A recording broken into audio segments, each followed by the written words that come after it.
Hello friends, this is Advocate-Solicitor Santosh Pandey. Today is the 75th birth anniversary for the Prime Minister of India, Narendra Modi, so very happy birthday to him. Hope all the good health, wealth and prosperity for his future. We also hope that the negotiations that are actually ongoing with the US delegation actually bear some fruit so that we can get on with good work and in the end businessmen can make good profit for this country. So there is news for pet lovers like myself. Weeks after the Supreme Court actually gave out its judgment and later on modified it, the guidelines for making sure that there is no human-dog conflict are here. These guidelines on one hand actually put the onus on the authorities, be it the MCG, the NDMC, the DCB, and on the other hand it puts onus on the RWAs, that is the Residents Welfare Association. It has to be a cooperative partnership amongst both so we can create a situation where there is no human-dog conflict. The pets need to be registered. On the other hand, the authorities have to make sure that they take those animals from outside the streets, get them sterilized, and then put them back where they took them. There has to be a humane way to tackle the situation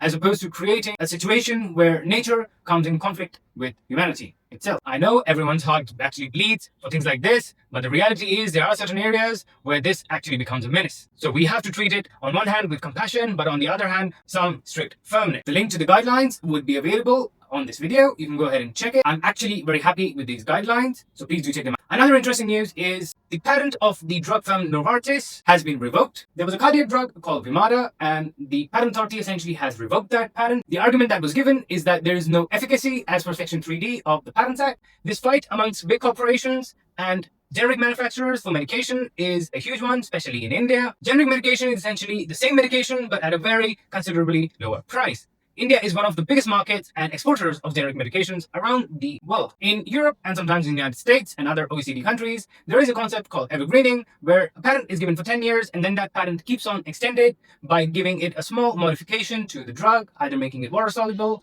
like it happened the last time for another drug. That concept of evergreening is actually not applicable in India. That is the reason why a lot of drugs are available for very cheap. And these drugs are then exported to countries where people are actually not able to afford them. The argument on the side of corporations is that they put in all the fund and research in order to make sure that they can get that particular drug and they want to make the money out of it because they have to get some return on investment. On the other hand, the argument is a drug is required because that is a life-saving drug. And it is very important that those drugs are available to people who actually cannot afford them, because their lives still do matter. So the general middle way, at least the Indian government functions is, they will grant you the patent, but once the patent has expired, you have to go in for generic medication. Even if you have a patent, sometimes even in that situation, you have to go in for generic medication. It is sold through a different channel, and those drugs are only available through the poorer sections of the society. They're literally really cheap and potent. I think as a lawyer, it is a very interesting debate where IP law comes in conflict with constitutional law.